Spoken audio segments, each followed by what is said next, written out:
యుగములో వజ్రాల మహలులో భలే భలే జీవిగా రాజ్యమేలెదన్ జయ జయనాదముతో కీర్తి పొందెదన్ బంగారు యుగములో వజ్రాల మహలులో భలే భలే జీవిగా రాజ్యమేలెదన్ జయ జయనాదముతో కీర్తి పొందెదన్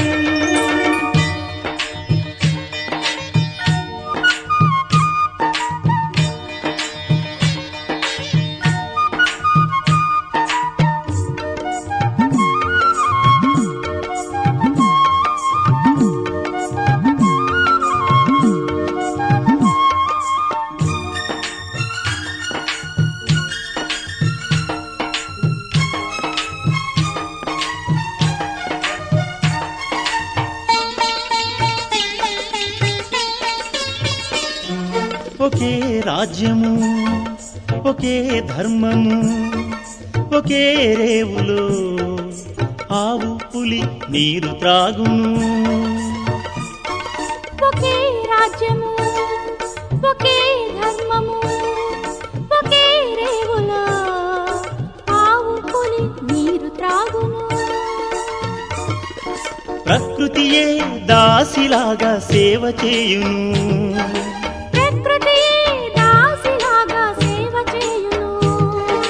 కిలకిల నాదముతో మేలు కొల్పును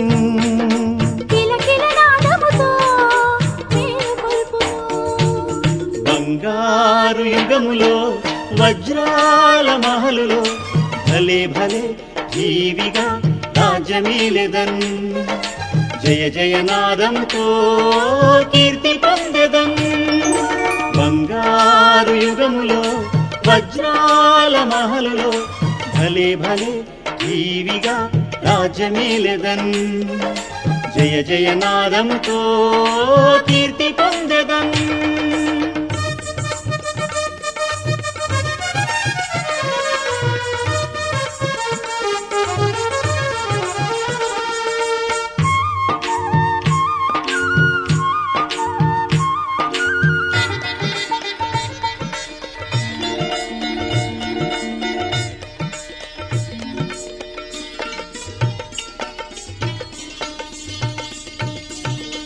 తోటలు పళ్ళ తోటలు కళ్ళకింపుగా రారమ్మని పిలుచుచుండును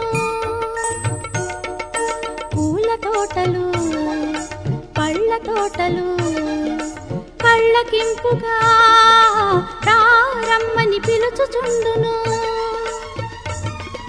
పాలు నేయి నదుల వోలే ప్రవహించుచుండును పాలు నేయి నదుల వోలే ప్రవహించుచుండును గలగలమని మహాలక్ష్మి నడచుచుండును గలగలమని మహాలక్ష్మి నడచుచుండును బంగారు యుగములో వజ్రాల మహలులో భలే భలే జీవిగా రాజ్యమేలెదన్ జయ జయనాదముతో కీర్తి పొందెదన్ బంగారు యుగములో వజ్రాల మహలులో భలే భలే జీవిగా రాజ్యమేలెదన్ జయ జయనాదముతో కీర్తి పొందెదన్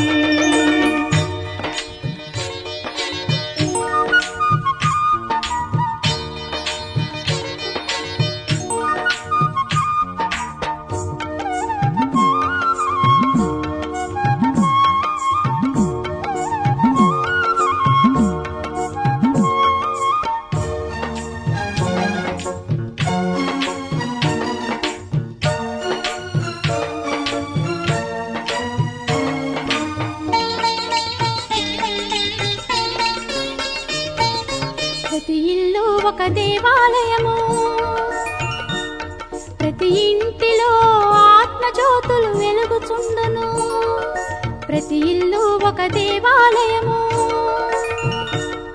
ప్రతి ఇంటిలో ఆత్మజ్యోతులు వెలుగుచుండును ఇంటింటా ప్రతిరోజు దీపావళియే ఇంటింటా ప్రతిరోజు దీపావళియే కళకళలాడు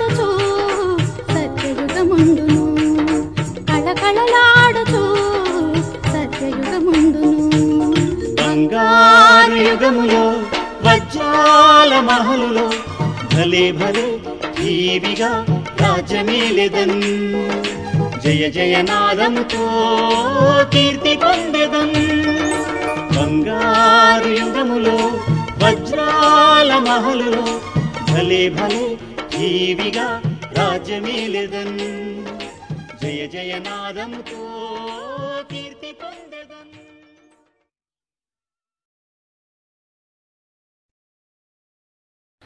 ఓం శాంతి. మధురమైన పిల్లలారా, ప్రీతి బుద్ధి మరియు విపరీత బుద్ధి అనే పదాలు ప్రవృత్తి మార్గానికి చెందినవి. ఇప్పుడు మీ ప్రీతి బుద్ధి ఒక్క తండ్రితోనే జోడింపబడింది. పిల్లలైన మీరు నిరంతరము తండ్రి స్మృతిలో ఉంటారు. ప్రశ్న: స్మృతి యాత్రకు మరో పేరు ఏది పెట్టవచ్చు? జవాబు: స్మృతి యాత్ర ప్రియమైన యాత్ర. విపరీత బుద్ధి గలవారి నుండి నామరూపాలలో చిక్కుకునే దుర్వాసన వస్తుంది. వారి బుద్ధి తమో ప్రధానమైపోతుంది. ఎవరి ప్రీతి ఒక్క తండ్రితో ఉంటుందో వారే జ్ఞానదానం చేస్తూ ఉంటారు. ఏ దేహదారిపైన వారికి ప్రేమ ప్రీతి ఉండవు. పాట: ఈ సమయము దాటిపోతూ ఉంది. ఓం శాంతి. తండ్రి పిల్లలకు అర్థం చేయిస్తూ ఉన్నారు. దీనిని స్మృతి యాత్ర అని కూడా అనవచ్చు, ప్రియమైన యాత్ర అని కూడా అనవచ్చు. మనుషులు భౌతిక యాత్రలకు వెళ్తూ ఉంటారు. వారి రచనను చూసేందుకు యాత్రలకు వెళ్తారు. రకరకాల రచనలు ఉన్నాయి కదా. రచయితాని గురించి ఎవరికీ తెలియదు. ఇప్పుడు మీకు రచయిత అయిన తండ్రిని గురించి తెలుసు. ఆ తండ్రి స్మృతిలో మీరు ఎప్పుడూ ఆగిపోరాదు. మీకు స్మృతి యాత్ర లభించింది. దీనిని స్మృతి యాత్ర లేక ప్రియమైన యాత్ర అని అంటారు. ఎవరికైతే ఎక్కువ ప్రీతి ఉంటుందో వారు యాత్ర కూడా చాలా బాగా చేస్తారు. ఎంత ప్రీతిగా యాత్ర చేస్తారో అంత పవిత్రంగా కూడా అవుతారు. శివ భగవాన్ వాచ కదా, వినాశకాలంలో విపరీత బుద్ధి మరియు వినాశకాలంలో ప్రీతి బుద్ధి. ఇది వినాశకాలమని పిల్లలు మీకు తెలుసు. అప్పటి గీతా అధ్యాయమే ఇప్పుడు నడుస్తుంది. కృష్ణ గీతకు త్రిమూర్తి శివుని గీతకు తేడా బాబా తెలిపించారు. గీతా భగవానుడు ఎవరు? పరంపిత అయిన శివ భగవాను వాచ. కేవలం శివ అనే అక్షరం వ్రాయరాదు. ఎందుకంటే శివ అనే పేరు చాలామందికి ఉంది. కాబట్టి పరంపిత పరమాత్మ అని వ్రాయాలి. అందువల్లే వారు సుప్రీం అని అర్థమవుతుంది. స్వయాన్ని ఎవరు పరంపిత అని చెప్పుకోరు. సన్యాసీలు శుభోహం అని అంటారు. వారు తండ్రిని స్మృతి కూడా చేయలేరు. తండ్రి అంటేనే వారికి తెలియదు. వారికి తండ్రిపై ప్రీతి లేనే లేదు.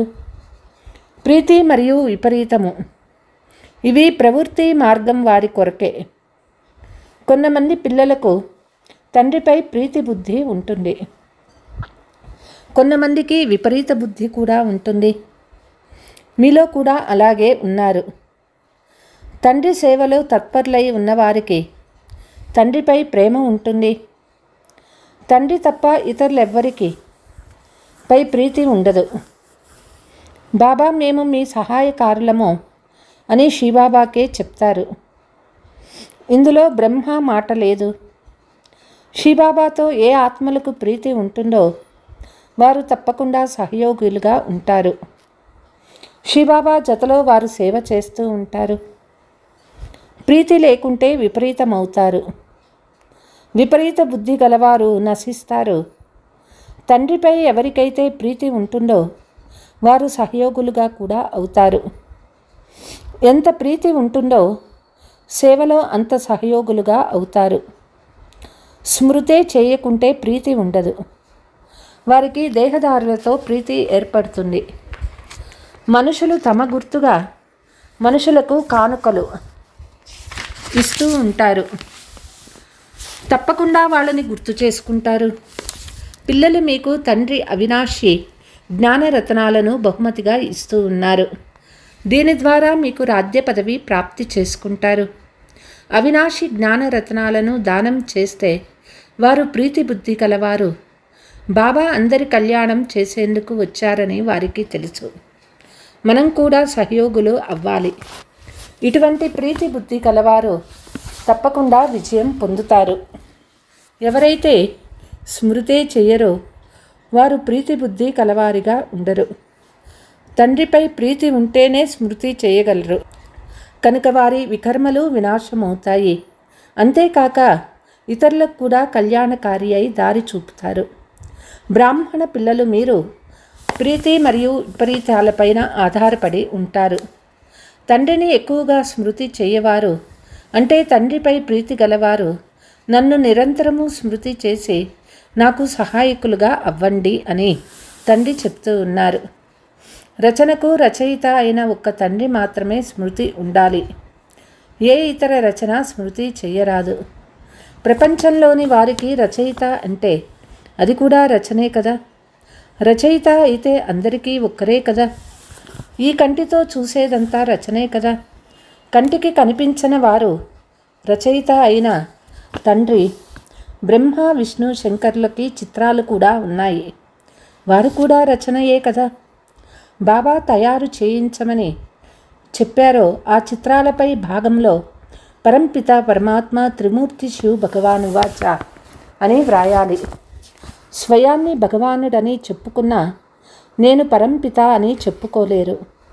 మీ బుద్ధి యోగము శివబాబాతో ఉన్నది, శరీరంతో కాదు. తండ్రి అర్థం చేయిస్తూ ఉన్నారు.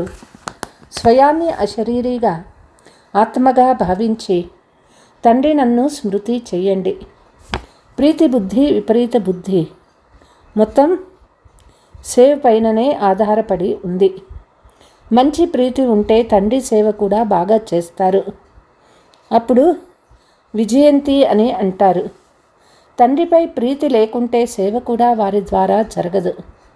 వారి పదవి కూడా తగ్గిపోతుంది. తక్కువ పదవి తీసుకున్న వారిని ఉన్నత పదవి నుండి వినశ్యంతి అని అంటారు. వాస్తవానికి అందరి వినాశము జరగనే జరుగుతుంది. కానీ ఇది ముఖ్యంగా ప్రియము అప్రియముల విషయము. రచయిత అయిన తండ్రి ఒక్కరే వారినే శివ పరమాత్మాయ నమః అని అంటారు. శివ జయంతి కూడా జరుపుతారు. శంకర జయంతి అని ఎప్పుడూ వినలేదు. ప్రజాపిత బ్రహ్మ పేరు కూడా ప్రసిద్ధి చెందింది. విష్ణు జయంతి కూడా జరుపుకోరు. కృష్ణ జయంతి జరుపుకుంటారు. కృష్ణుడు విష్ణువుకి గల వ్యత్యాసమేదో ఎవరికీ తెలియదు. మానవులది వినాశకాలంలో విపరీత బుద్ధి. మీలో కూడా ప్రీతి బుద్ధి కలవారు విపరీత బుద్ధి కలవారు ఉన్నారు. మీరు చేసే ఈ ఆత్మీక వ్యాపారము చాలా మంచిది. ఉదయము సాయంకాలము ఈ సేవలో లగ్నమైవ్వండి. సాయంకాలం 6 నుండి 7 వరకు మంచిదని అంటారు. సత్సంగాలు మొదలైనవి కూడా సాయంకాలము ఉదయము జరుగుతూ ఉంటాయి. రాత్రులలో అయితే వాయుమండలం చెడిపోతుంది. రాత్రి పూట ఆత్మలు స్వయము శాంతిలోకి వెళ్ళిపోతాయి. దానిని నిద్ర అని అంటాము. మళ్ళీ ఉదయం మేల్కొంటారు. ఓ మనసా, ఉదయమే రాముని స్మరించు అని కూడా అంటారు. ఇప్పుడు తండ్రి పిల్లలకు అర్థం చేయిస్తూ ఉన్నారు. తండ్రినైనా నన్ను స్మృతి చేయండి. శివబాబా ఈ శరీరంలో ప్రవేశించినప్పుడు నన్ను స్మృతి చేస్తే మీ వికర్మలు వినాశం అవుతాయని చెప్తారు. మేము తండ్రిని ఎంత స్మృతి చేస్తున్నాము, ఎంత ఆత్మీక సేవ చేస్తూ ఉన్నాము అని పిల్లలు మీకు తెలుసు. అందరికీ ఈ పరిచయాన్ని ఇవ్వండి. స్వయాన్ని ఆత్మగా భావించి తండ్రిని స్మృతి చేస్తే మీరు తమో ప్రధానం నుండి సతో ప్రధానంగా అవుతారు. మురికి తొలగిపోతుంది. ప్రీతి బుద్ధి గల వారిలో కూడా శాతం ఉన్నది. తండ్రితో ప్రీతి లేకుంటే సొంత దేహంపై లేక బంధుమిత్రుల దేహంపై దేనితో ప్రీతి ఉండనే ఉంటుంది. తండ్రిపై ప్రీతి ఉంటే సేవలో లగ్నమవుతారు. తండ్రిపై ప్రీతి లేకుంటే సేవలో లగ్నం కారు. ఎవరికైనా కేవలం తండ్రి వారి వారసత్వ రహస్యాన్ని అర్థం చేయించటం చాలా సులభము. ఓ భగవంతుడా, ఓ పరమాత్మ అని స్మృతి చేస్తారు. కానీ వారు ఎవరో బొత్తిగా తెలియదు. ప్రతి చిత్రంలో పై భాగంలో పరంపిత త్రిమూర్తిషు భగవానువాచ అని తప్పకుండా వ్రాయాలి. అప్పుడు ఎవరూ ఏమీ అనలేరు. ఇప్పుడు పిల్లలు మీరు మీ అంటూ కడుతున్నారు. అందరికీ దారి తెలిపితే తండ్రి నుండి వారసత్వం తీసుకుంటారు. తండ్రి ఎవరో తెలియనందున ప్రీతిబుద్ధి గలవారిగా లేరు. పాపం పెరుగుతూ పెరుగుతూ ఒక్కసారిగా తమో ప్రధానమైపోయారు.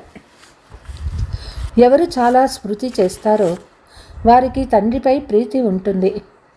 వారిదే బంగారు యుగపు బుద్ధిగా అవుతుంది. ఇతర వైపు బుద్ధి తిరుగుతూ ఉంటే తమో ప్రధానంగానే ఉంటారు. భలే ఎదురుగా కూర్చొని ఉన్నా వారిని ప్రీతి బుద్ధి అని అనరు. ఎందుకంటే వారు నన్ను స్మృతే చెయ్యరు. ప్రీతి బుద్ధికి గుర్తు స్మృతి. వారు ధారణ చేస్తారు. ఇతరులపై కూడా దయ చూపిస్తూ ఉంటారు. తండ్రిని స్మృతి చేస్తే పావనంగా అవుతారని ఇతరులకు చెప్తూ ఉంటారు. ఈ విషయాలు ఎవరికైనా అర్థం చేయించేందుకు చాలా సులభము. తండ్రి స్వర్గంలో చక్రవర్తి పదవిని వారసత్వంగా పిల్లలకు మాత్రమే ఇస్తారు. శివ జయంతి జరుపుతున్నారంటే శివబాబా తప్పకుండా వచ్చే ఉంటారు కదా. రాముడు, కృష్ణుడు మొదలైన వారందరూ ఇక్కడ ఉండి వెళ్ళిపోయిన వారే. అందుకే వారి జయంతి జరుపుకుంటూ ఉంటారు కదా. శివబాబాని కూడా స్మృతి చేస్తారు. ఎందుకంటే వారొచ్చి పిల్లలకు విశ్వ చక్రవర్తి పదవిని ఇస్తారు. కొత్తవారు ఎవ్వరూ ఈ విషయాలు అర్థం చేసుకోలేరు. భగవంతుడు వచ్చి వారసత్వం ఎలా ఇస్తారో వారు అర్థం చేసుకోలేరు. పూర్తి రాతి బుద్ధి గలవారిగా ఉన్నారు. స్మృతి చేసే తెలివి వారికి లేదు. తండ్రి స్వయంగా చెప్తూ ఉన్నారు, అర్ధకల్పం ప్రేయసీలు, నేనిప్పుడు వచ్చి ఉన్నాను. భక్తి మార్గంలో మీరు ఎన్నో ఎదురు దెబ్బలు తిన్నారు. కానీ భగవంతుడు ఎవ్వరికీ లభించనే లేదు. తండ్రి భారతదేశంలోనే వచ్చి ముక్తి జీవన్ముక్తులకు దారి తెలిపించారని పిల్లలు మీకు తెలుసు. కృష్ణుడైతే ఈ దారి చూపించరు. భగవంతునితో ప్రీతి ఎలా జోడించాలో భారత్వాసీలకు మాత్రమే తండ్రి వచ్చి నేర్పిస్తారు. వారొచ్చేది భారతదేశంలోనే. శివ జయంతి కూడా జరుపుతారు. అత్యంత ఉన్నతమైన వారు భగవంతుడని పిల్లలైనా మీకు తెలుసు. వారి పేరు శివుడు. అందుకే మీరు శివ జయంతియే వజ్రతుల్యమైన జయంతి అని వ్రాస్తారు. మిగిలిన వారు జయంతులన్నీ గవ్వ సమానమైనవి ఇలా వ్రాస్తే అలుగుతారు. అందుకే ప్రతి చిత్రంపై శివ భగవాను వాచ అని ఉంటే మీరు సురక్షితంగా ఉంటారు. పూర్తిగా అర్థం చేసుకొని కొంతమంది పిల్లలు కోప్పడతారు. మాయా గ్రహచారము మొట్టమొదట బుద్ధిపైనే దాడి చేస్తుంది. తండ్రి నుండి బుద్ధి యోగాన్ని తుంచేస్తుంది. దానివల్లే ఒక్కసారి పైనుండి కిందకి పడిపోతారు. దేహదారులతో బుద్ధి యోగం తగులుకుంటే తండ్రి నుండి విపరీతమైపోయినట్లే కదా. విచిత్రులు విదేహి తండ్రితోనే మీకు ప్రీతి కలిగి ఉండాలి. దేహదారులపై ప్రీతి ఉంచితే నష్టకారము. బుద్ధి పైభాగం నుండి తెగిపోతే ఒక్కసారిగా కింద పడిపోతారు. భలే ఇది అనాదిగా తయారైన డ్రామా. అయినా దానిని గురించి అర్థం చేయిస్తే మంచిది కదా. విపరీత బుద్ధి గలవారి నుండి అయితే నామరూపాలలో చిక్కుకున్న దుర్వాసన వస్తుంది. లేకుంటే సేవలో దృఢంగా నిలబడి. ముఖ్యమైన విషయము గీతా భగవానుడు ఎవరు అని నిన్న కూడా మంచి రీతిగా అర్థం చేయించారు. ఇందులోనే మీరు విజయం పొందాలి. గీతా భగవానుడు శివుడా కృష్ణుడా? సుఖం ఇచ్చేవారు ఎవరు అని మీరు అడుగుతారు. సుఖం ఇచ్చేవారు శివుడు కనుక అతనికి ఓటు ఇవ్వాలి. మహిమ అంతా వారిదే. గీతా భగవానుడు ఎవరు? శివునికి ఓటు ఇచ్చేవారిని ప్రీతిబుద్ధి కలవారని అంటారు. ఇది చాలా గొప్ప ఎలక్షను. రోజంతా విచార్ సాగర మత్రం చేయవారికి ఇటువంటి యుక్తులు బుద్ధికి తడతాయి.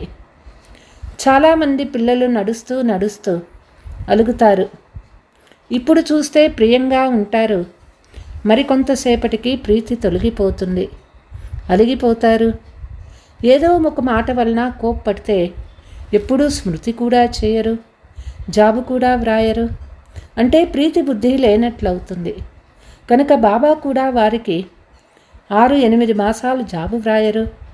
బాబా మృత్యువులకే మృత్యువు కదా. అంతేకాదు ధర్మరాజు కూడా జతలో ఉన్నారు. తండ్రిని స్మృతి చేసే తీరిక లేదంటే ఏ పదవి పొందుతారు? పదభ్రష్టులైపోతారు. ప్రారంభంలో పిల్లలకు బాబా చాలా యుక్తిగా పదవులు తెలిపేవారు.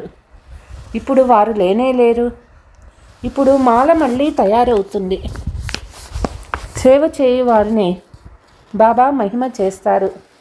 చక్రవర్తిగా అయ్యేవారు తమ తోటివారు కూడా అలా తయారవ్వాలని అంటారు.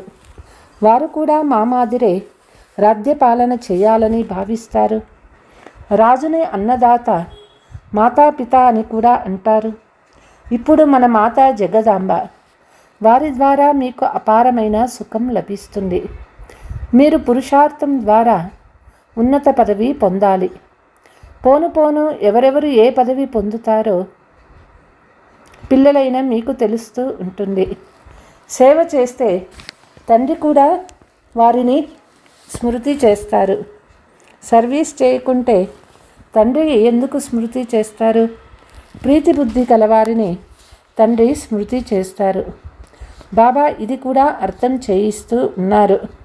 ఎవరైనా ఇచ్చిన వస్తువుని ధరిస్తే తప్పకుండా వారి గుర్తుకొస్తారు. బాబా బండారం నుంచి తీసుకుంటే బాబానే గుర్తొస్తారు.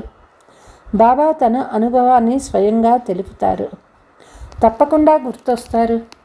అందుకే ఇతరులు ఇచ్చిన ఏ వస్తువులు కూడా ఉంచుకోరాదు. अच्छा मीठे मीठे सिकीलते बच्चों प्रति मात पिता बाप दादा का याद प्यार और गुड मॉर्निंग। रूहानी बाप की रूहानी बच्चों को नमस्ते। हम रूहानी बच्चों की रूहानी मात पिता बाप दादा को याद प्यार गुड मॉर्निंग नमस्ते नमस्ते। ధారణ ఒకే ఒక విదేహీ విచిత్రుడైన తండ్రి పైన హృదయపూర్వకమైన సత్యమైన ప్రీతి ఉండాలి. సదా గమనం ఉండాలి. మాయా గ్రహచారం ఎప్పుడూ బుద్ధిపై దాడి చేయరాదు. ఎప్పుడూ తండ్రిపై అలగరాదు. సేవాదారులుగా అయి మీ భవిష్యత్తును ఉన్నతంగా చేసుకోవాలి. ఇతరులు ఇచ్చిన వస్తువులు ఏవి మీ వద్ద ఉంచుకోరాదు. వరదానము శుద్ధము చేసే విధి ద్వారా కోటను దృఢంగా చేసుకునే సదా విజయీ మరియు నిర్విఘ్న భవ. ఈ తోటలో ప్రతి ఆత్మ సదా విజయీగా మరియు నిర్విఘ్నంగా అవ్వాలి అంటే విశేషమైన సమయంలో నలువైపులా ఒక్కసారి యోగం యొక్క ప్రోగ్రాములు పెట్టండి. అప్పుడు ఎవ్వరూ ఈ తీగను తెంచలేరు. ఎందుకంటే ఎంతగా శ్రేవ వృద్ధి చేసి ఉంటారో అంత మాయ కూడా తనవారిగా చేసుకునేందుకు ప్రయత్నిస్తూ ఉంటుంది. కాబట్టి ఎలాగైతే ఏదైనా కార్యం ప్రారంభించే సమయంలో శుద్ధం చేసే విధానం పాటిస్తారో సంఘటిత రూపంలో సర్వశ్రేష్ఠ ఆత్మల మీకు ఒకే శుద్ధ సంకల్పం ఉండాలి. నేను విజయీ ఆత్మను. ఇదే శుద్ధం చేసుకునే విధి. ఈ విధి ద్వారా కోట దృఢంగా శక్తిశాలిగా అవుతుంది. స్లోగన్ యుక్తియుక్తము లేక యథార్థమైన సేవకు ప్రత్యక్ష ఫలము సంతోషము. అచ్చా ఓం శాంతి.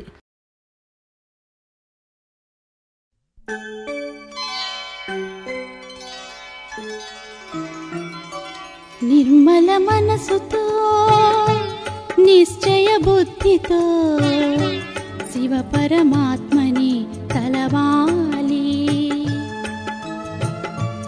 నిర్మల మనసుతో నిశ్చయ బుద్ధి బుద్ధితో శివ పరమాత్మని కలవాలి.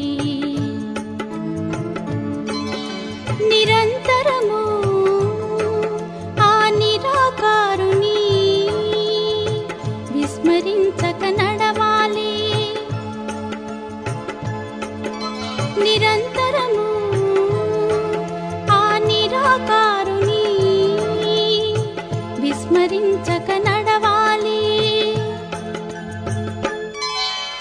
అనంతమగు ఈ అఖండ సృష్టిలో జగన్నాటకము చూడాలి.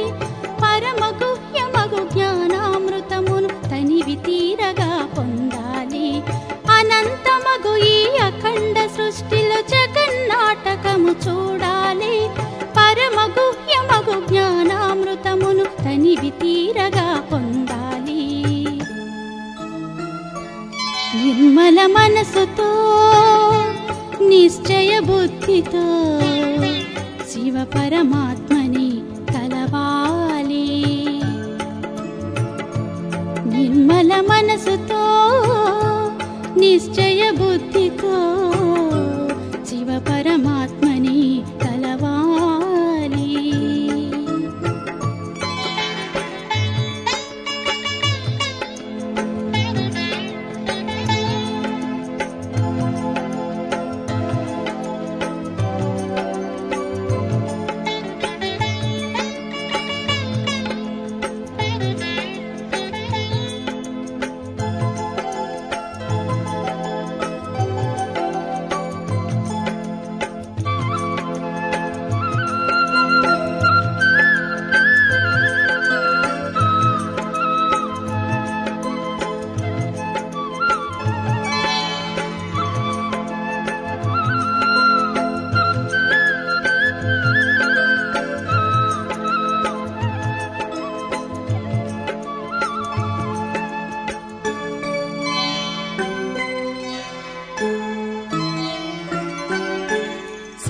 రహితమగు సంసారములో నిమిత్తమై నడవాలి.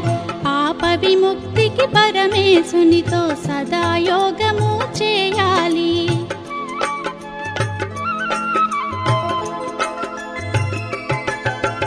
సారరహితమగు సంసారములో నిమిత్తమై నడవాలి. పాప విముక్తికి పరమేశునితో సదా యోగము చేయాలి. అక్షయ పుణ్యము సాధించుటకై విశ్వసేవనే చేయాలి. శ్రేష్టమగుటకు శ్రీమతమ్ముపై దృఢ నిశ్చయముతో నడవాలి. అక్షయ పుణ్యము సాధించుటకై విశ్వసేవనే చేయాలి. శ్రేష్టమగుటకు శ్రీమతమ్ముపై దృఢ నిశ్చయముతో నడవాలి. దృఢ నిశ్చయముతో నడవాలి. నిర్మల మనసుతో నిశ్చయ బుద్ధితో శివ పరమాత్మని కలవాలి. నిర్మల మనసుతో నిశ్చయ బుద్ధితో శివ పరమాత్మని కలవాలి.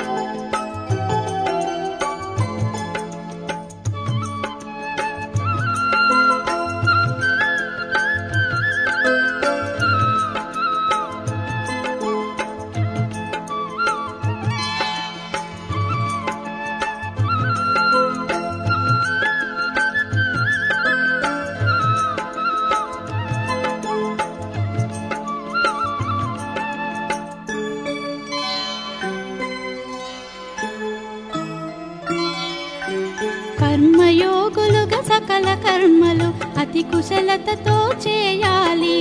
వికారపూరిత విశ్వంలోన కమల సమానులు కావాలి.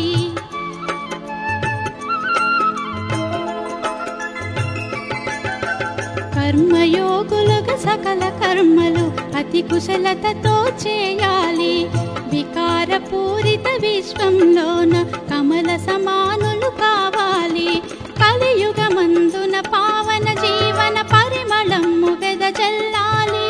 జ్ఞానయోగముతో శక్తిని చేకొని గగన తలమునకెగరాలి. కలియుగమందున పావన జీవన పరిమళము వెదజల్లాలి. జ్ఞానయోగముతో శక్తిని చేకొని గగన తలమునకెగరాలి. గగన తలమునకెగరాలి. నిర్మల మనసుతో నిశ్చయ బుద్ధితో